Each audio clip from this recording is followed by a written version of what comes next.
Well, good morning. After spending much of the night thinking about the last video and reading a lot of your comments to get some direction, I am glad to report that we do have a solution to the question posed in the previous video, and we have some winners for free subscriptions to Schrodinger's box quantum mechanics. So what we're going to do in this video is we're going to first jump right to the answer on why we are seeing cam position change but not seeing or apparently not seeing duty cycle change on the variable valve timing solenoid when that cam change is happening. That was totally unexplainable to me. We were not seeing a duty cycle change. We were not seeing frequency change.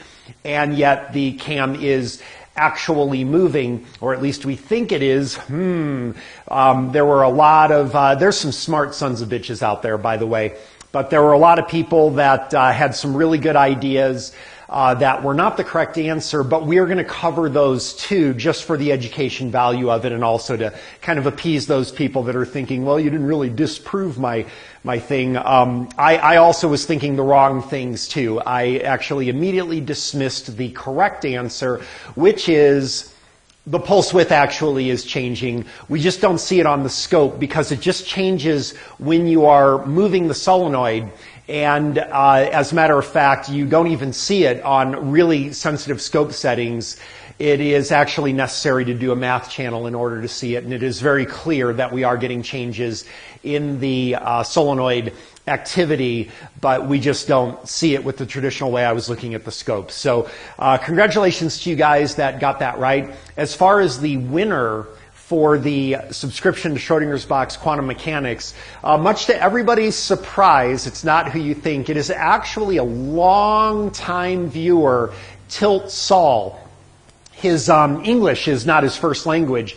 So in his explanation, he was suggesting that the settings for the scope were not able to catch the actual pulse width change.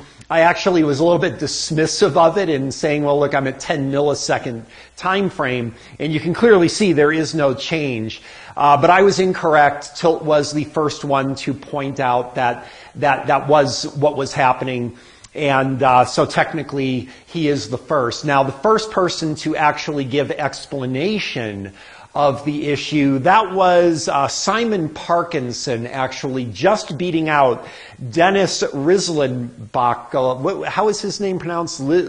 Sorry, Dennis R., who actually gave the most detailed explanation. So for those three guys, that'll be Tilt Saul, Simon Parkinson, and Dennis R., if you guys go to my About tab, and you can look and find my email address there on the About tab, that will allow you to get your free lifetime subscriptions to Schrodinger's box quantum mechanics.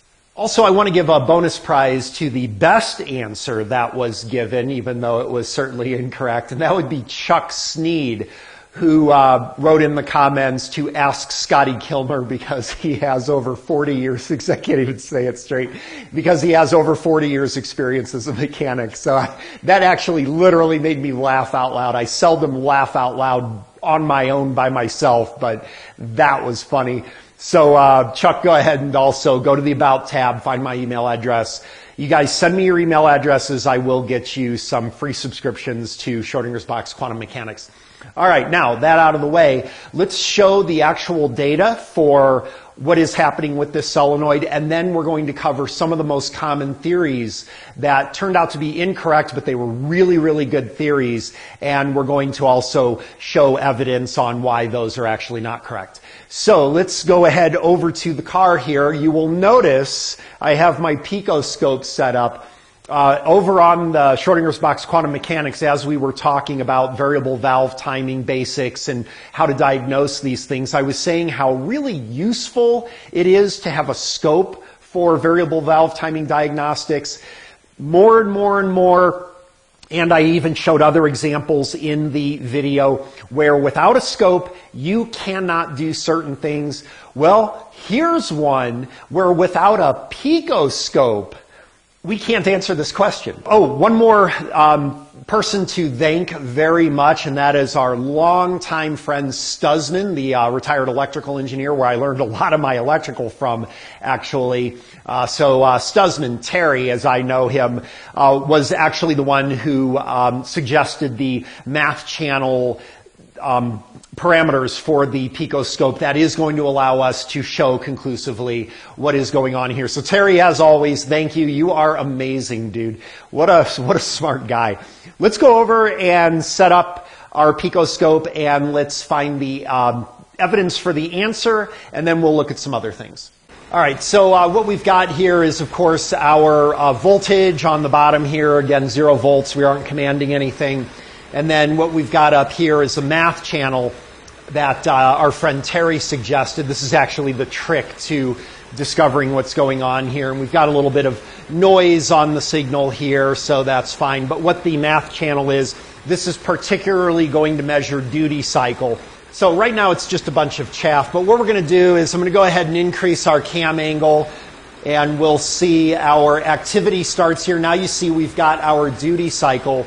Notice our duty cycle line up here just at about 48% or so. Okay, let's go ahead and do our increase, and let's watch our line, and you will see it absolutely completely changes. Kind of down more, 45%. Let's go back. Get around 5%.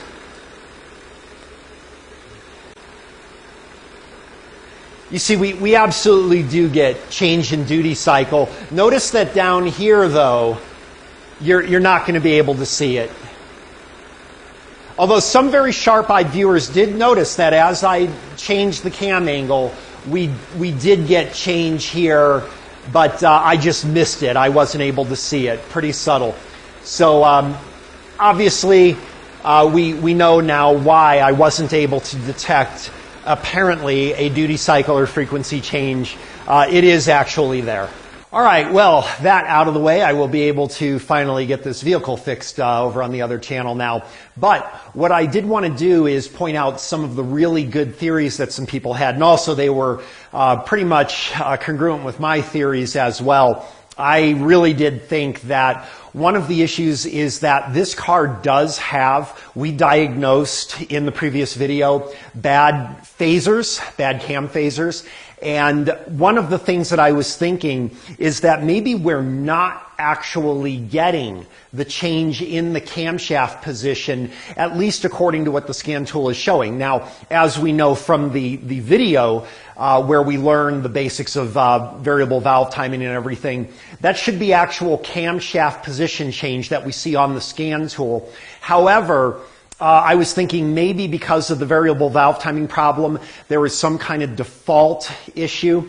One thing many people have pointed out, and we talk about in the video, is when you have codes for the variable valve timing, sometimes the system will shut off the variable valve timing. We actually demonstrate that in the video. However, that is not happening in this particular situation. First of all, I cleared the codes. And second, that we have other evidence where we are not seeing the computer shut down the VVT system. That is absolutely a variable, but that will be ruled out, as you will see here in a second. The other thing is a lot of people were saying we were on the wrong bank. That is impossible. The way that this particular control works is that I bidirectionally control both banks. So it is impossible for me to be on the wrong bank with my bidirectional control. A good thought, though. A good thought. On other vehicles, you would control the banks individually with the scan tool. Absolutely could be a variable, but that is dismissed, and we will also show evidence for that as well. The other one is, what was another theory?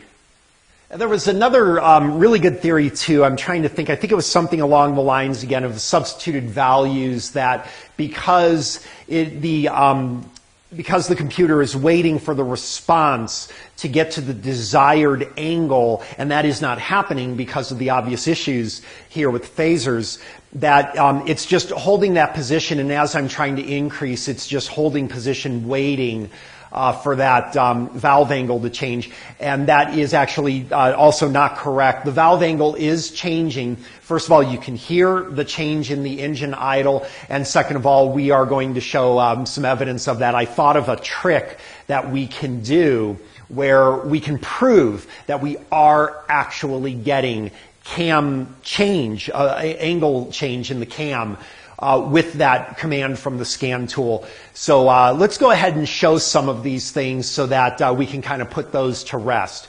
The first one we'll do is am I on the wrong bank? That's the easiest one to choose. Very easy. All I have to do is show the same thing is happening on the other bank. So let's go ahead and do that. What I'm going to do is I'm going to go ahead and back probe bank 2. All right, once again, we're going to increase, and we see we get the same response over on the other bank. So whenever I'm doing the commands, I'm actually commanding both banks. It is impossible that I was on the wrong bank. All right, let's look at another thing, and that is that the cam is not actually moving, and that what we're seeing on our scan tool is just substituted value. Now, in the diagnosis and understanding of variable valve timing video on the pay channel, we do talk a lot about discerning between command values and actual values. And of course, we can have a situation where we're making a, that was the one that people were saying that I was trying to think of, is that what we're seeing is commanded value but not actual value. That is incorrect. We learned this in the video, and we're also going to show it here.